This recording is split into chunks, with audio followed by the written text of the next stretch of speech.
Yo, what's good, YouTube? It's Prophet got the Prophet back with another beat tutorial. This one's going to be quick. I'm just going to be walking through this beat that I just cooked up. It is a FTOS Twan type beat. He just dropped a new album, and I listened to the whole thing top to bottom. I thought it was hard, no skips.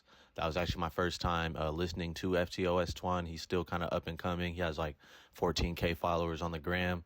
But he's definitely being like groomed in that Detroit Flint scene. Like he had a Baby Tron feature on there. He had a Grindhard E feature on there. He actually had a whole tape with Grindhard E. So he's definitely making his way in that Detroit Flint atmosphere. And yeah, so it inspired me to make a beat. If you listen to the tape, it's still on the, the Detroit Flint type of sound, but it's like more evolved. It's definitely sounds more like futuristic in a way. And so, yeah, again, that was my first time being introduced to him. I forgot the name of the tape, but it's his most recent drop. He's been posting about it every day, so he must have just dropped it. But yeah, without further ado, I'm going to go into how I made this FTOS Twan beat. And I encourage you guys to, you feel me, if you like the sound, go ahead and try it for yourself. So what I did first, I sampled the Goosebumps theme song, right? So I took the very beginning of the theme song, and it sounds like this.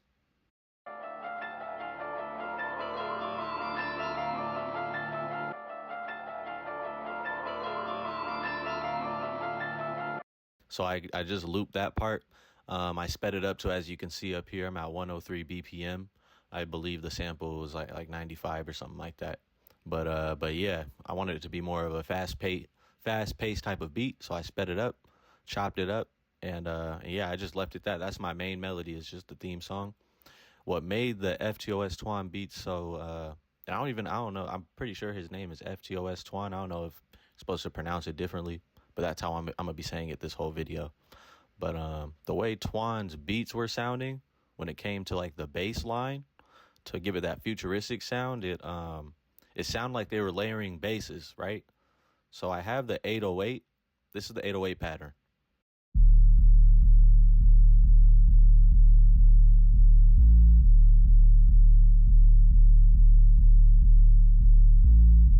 And so all I did was I used that same pattern and I put it on some synth basses. I just layered it. So I have this as the sub.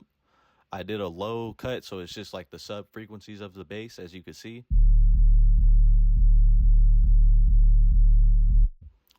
So I cut all the highs out just so I can have the sub. Next, I have the synth, and it sounds like this.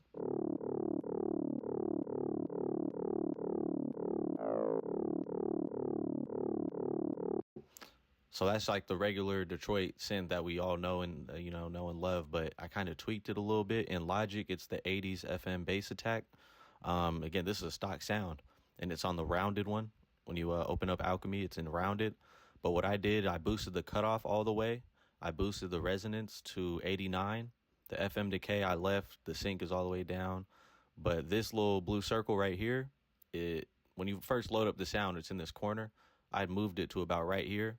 And I also boosted the attack because I wanted the sub bass that I just previously played. I wanted that to hit harder. And this, again, just to kind of layer on top of it in the background. And another thing I did, just another trick. Again, this 808, the sub, is going to be in mono, right? It's in mono. I wanted this synth bass to be in stereo. So I grabbed this plugin. It is a free plugin if you don't have this. It's called Ozone Imager. You can download it for free. And yeah, you can pretty much turn any mono sound, any mono track, you can stereoize it. So you press the little stereoize button here. I have it on the number 1 mode, and I boosted the width to about 28%. So here's with it off. I'm gonna turn this off all the way. And then when you turn it on,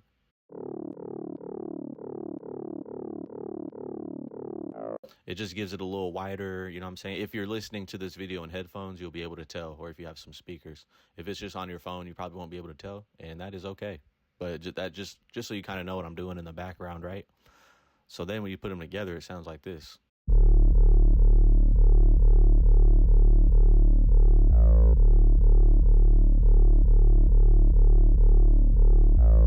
You see, it sounds like it sounds mean, but it kind of like futuristic too in a way. You know what I'm saying? At least that's how I'm interpreting it. But yeah, I also layered two other synth basses, and I panned one of them to the right by 10, and I panned the other one to the left by 10. Looks by 10 right there. And this is how it sounds all together with these basses. So in total, I have 4 different basses going.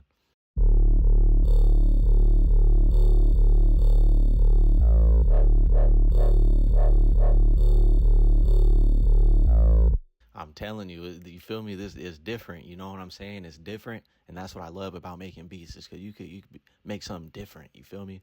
And so that's what I noticed with FTOS Twan's beats is like they still have the Detroit Flint foundation, but whoever was producing, they were going crazy, and we're just adding different elements to it, further push the sound. That's what music's all about. We're not trying to reinvent the wheel. We're just trying to evolve and push the sound further and further. And you know what I'm saying? It's 2025. We're headed into the future, you feel me? So let's get crazy with the synth basses. That's what we're doing.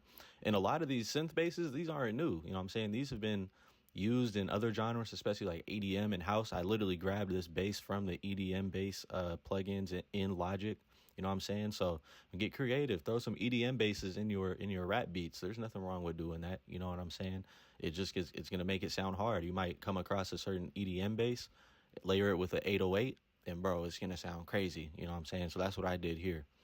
Moving on to the percussion, I just have a regular hi-hat and a snare. I know it says clap, but that's because it was a clap before. I put a snare, and I pitched the snare up 12 semitones, so that's why it sounds kind of like high pitched.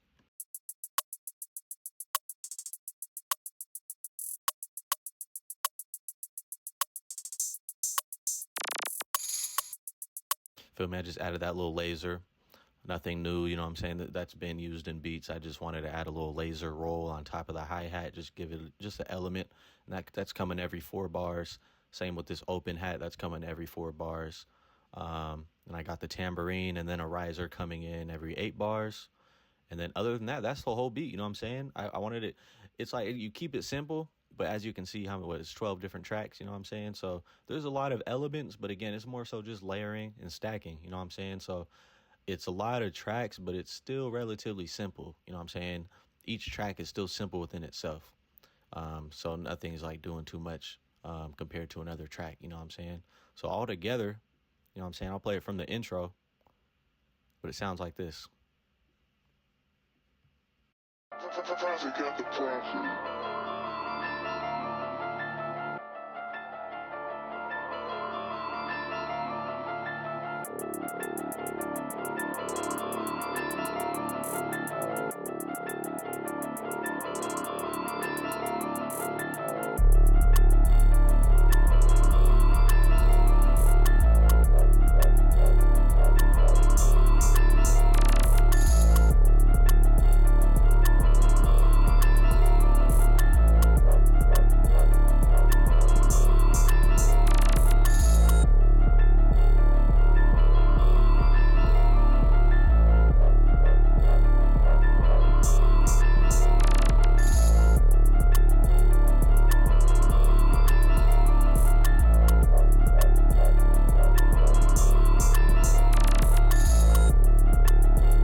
That's pretty much it, you know what I'm saying? It's just, you know how the Detroit rappers and Flint rappers be, they just be going crazy, spazzing out. So you leave those type of beats simple. For that type of artist that you want to pay more attention to the lyrics, you just give them something to rap on, you know what I'm saying? Be simple, give the artist space. That's the whole key when it comes to producing good beats. Give the artist space, you know what I'm saying? But yeah, that's it. And thank you guys for tuning in. I hope you guys learned something. And without further ado, you know what I'm saying? I'll see you guys on the next video. Thank you.